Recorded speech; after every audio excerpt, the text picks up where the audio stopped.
Rasika. Ngobrol asik di Rasika. Apapun infonya, sampaikan ke Rasika.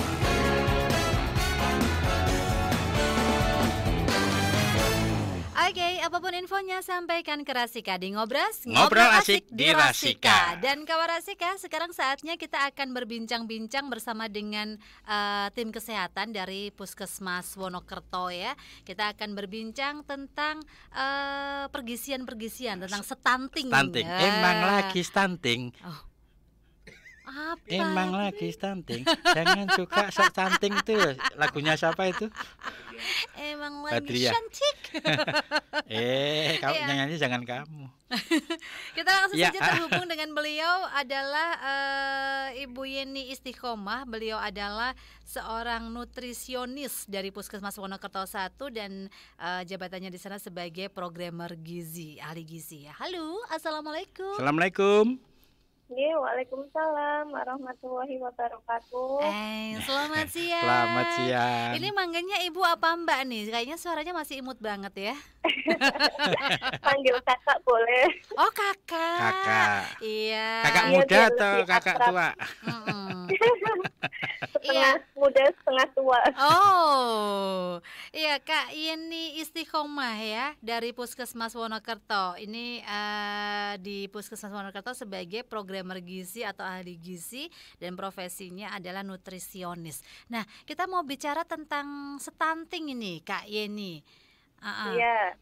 Kita mau ngobrol-ngobrol tentang stunting. Mungkin ada kawan Rasika yang saat ini masih agak apa ya namanya? Agak mulai belum ngeh. Tentang Iya, stunting itu apa stunting sih? itu apa sih? Mungkin bisa dijelaskan Kak siapa? Kak Yeni. Kak Yeni. Silakan, Silakan Kak Kak Yeni. Yeni.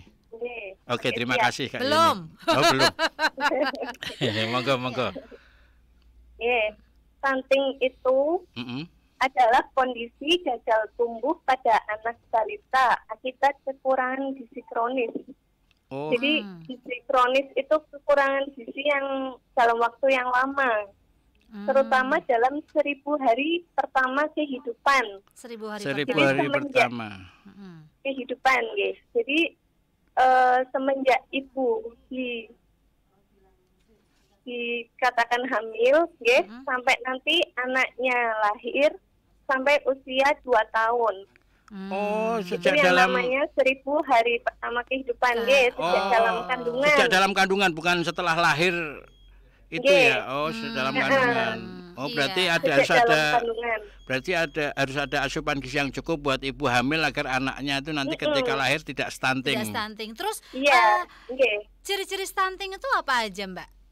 Kak. Ciri-ciri stunting. Mm-mm. Kalau dari tinggi badannya itu kurang, cenderung lebih pendek dibandingkan anak seusianya.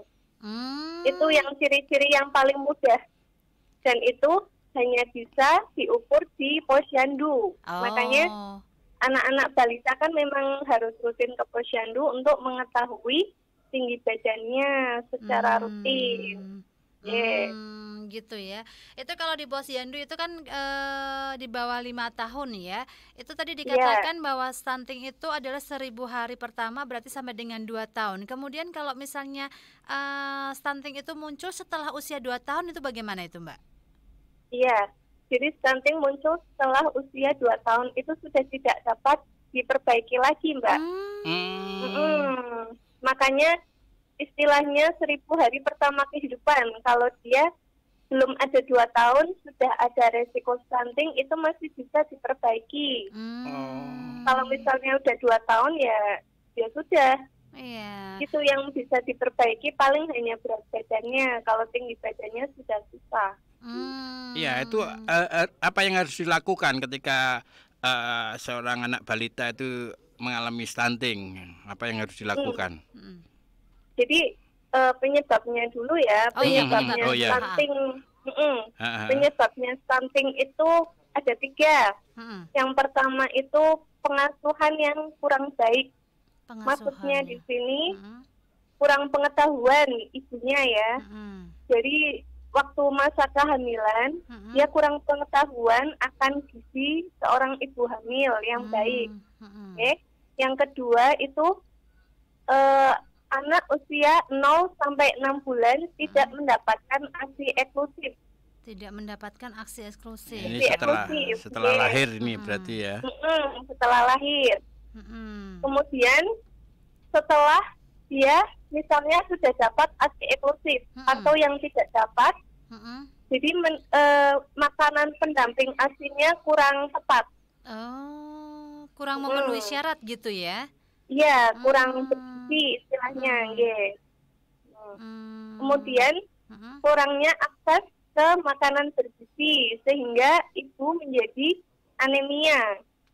Anemia itu kan HB rendah, itu juga bisa mengarah ke bayinya resiko stunting nanti lahirnya. Oh, jadi ibunya yang kurang gizi juga mengakibatkan bayinya yang setelah lahir pun akan stunting. Oh, iya. Gitu ya. Iya, itu jadi penyebab-penyebab stunting tadi ada pengasuhan yang kurang baik, kemudian anak tidak mendapatkan ASI eksklusif sampai dengan 6 bulan, terus kurang makanan yang bergizi, terus akses ke makanan gizinya juga kurang baik, seperti itu ya.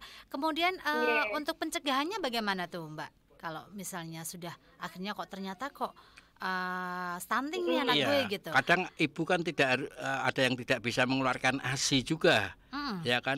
Terus apa yang harus dilakukan juga itu? Nah, kalau untuk mencegah stunting itu bisa dilakukan dari spesifik dan sensitif namanya, Mbak. Apa itu? Jadi ada intervensi spesifik sama intervensi sensitif. Jadi kalau intervensi spesifik sama sensitif. Kalau kalau spesifik itu lebih ke seperti kami dari nakes, ya.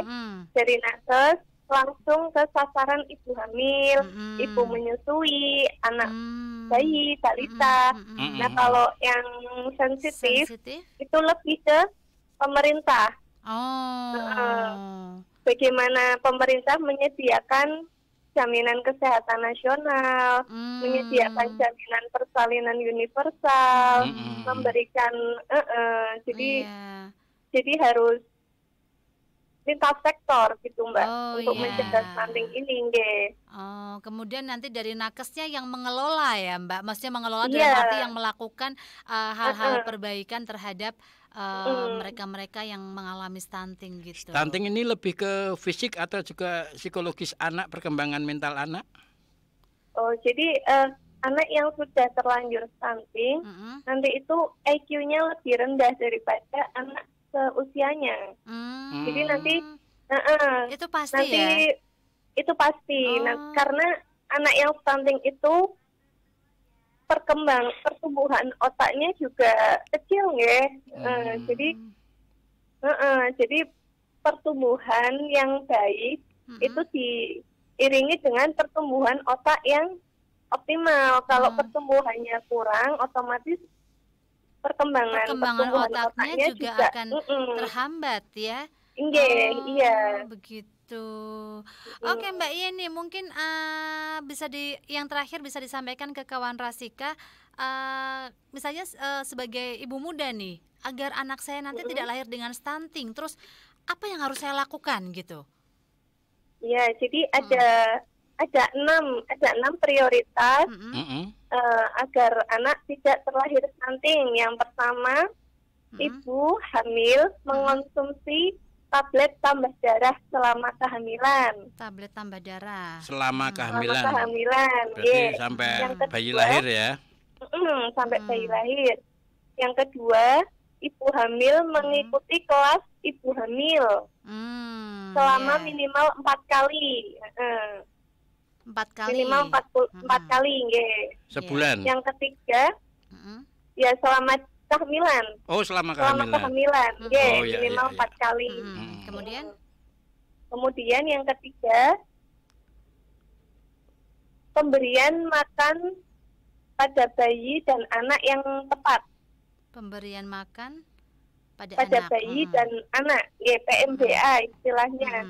Itu kan dapat IMD, inisiasi menyusui dini, ASI eksklusif, dan makanan pendamping ASI. Kalau sampai di usia posyandu 2 PMT tahun. gitu ya, Mbak? Iya. Hmm. Kemudian yang keempat ini selalu cuci tangan pakai sabun dengan air mengalir. Dengan air mengalir, bukan Sesering air mungkin mengalir. ya, sesering mungkin ya. Sesering mungkin.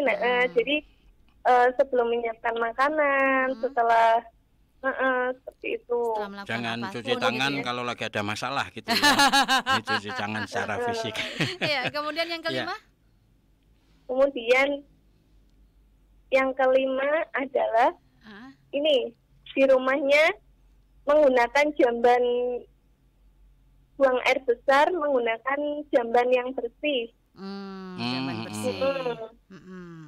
Jadi kan masih ada keluarga yang BAB sembarangan itu juga Iya, di sungai misalnya seperti itu ya. mempengaruhi.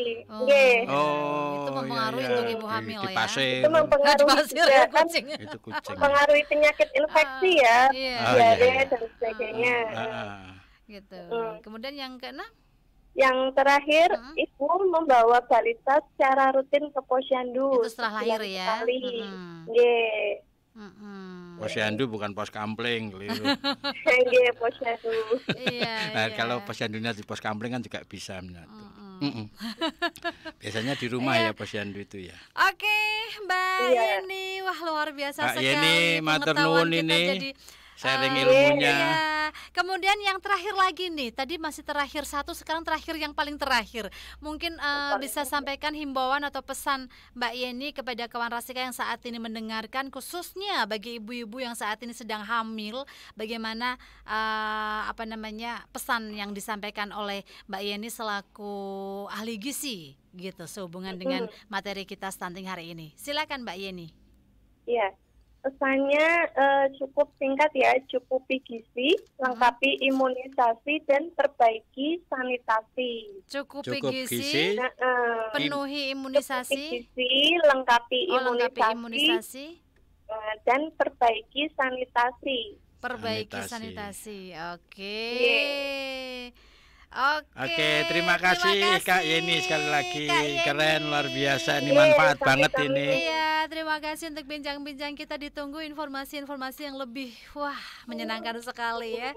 Ya, terima kasih Mbak Yeni untuk bincang-bincang kita hari ini. Pasti sangat bermanfaat bagi kawan Rasika ya. Kita ketemu lagi kapan-kapan Mbak Yeni. Terima kasih. Assalamualaikum. Waalaikumsalam warahmatullahi wabarakatuh.